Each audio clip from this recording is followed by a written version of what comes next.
शहरात सापडलेलं एकटेपण. तो दिवस अजूनही त्यांच्या लक्षात होता, जेव्हा त्याने गाव सोडलं. आईच्या डोळ्यात पाणी होतं, पण ओठावर हसू.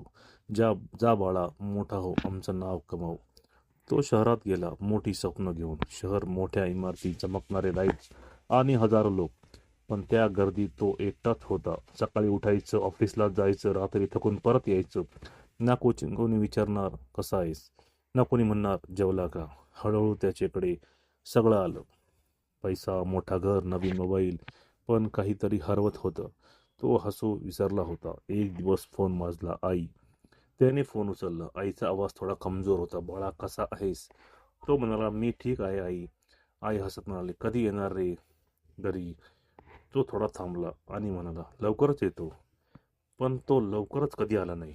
काही दिवसांनी पुन्हा फोन आला. यावेळी शेजारच्यांचा. लवकर ये, तुझी आई आजारी आहे. त्याच्या हातातून फोन पडला. तो धावतच स्टेशनवर गेला. ट्रेनमध्ये बसला. त्या प्रवासात त्याच्या डोळ्यात फक्त एकच चित्र होतं, आईचं. गाव आलं. तो धावत घराकडे गेला. दार उघडलं.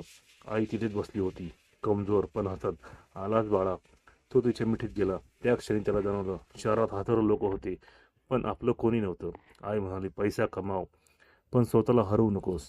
त्या दिवशी त्याने एक निर्णय घेतला. तो गाव सोडणार नाही, आईला सोडणार नाही. पैसा कमावता येतो, पण आईबाबांचा वेळ परत मिळत नाही. जर तुमच्याकडे अजून वेळ असेल तर आजच आईबाबांना एक फोन करा.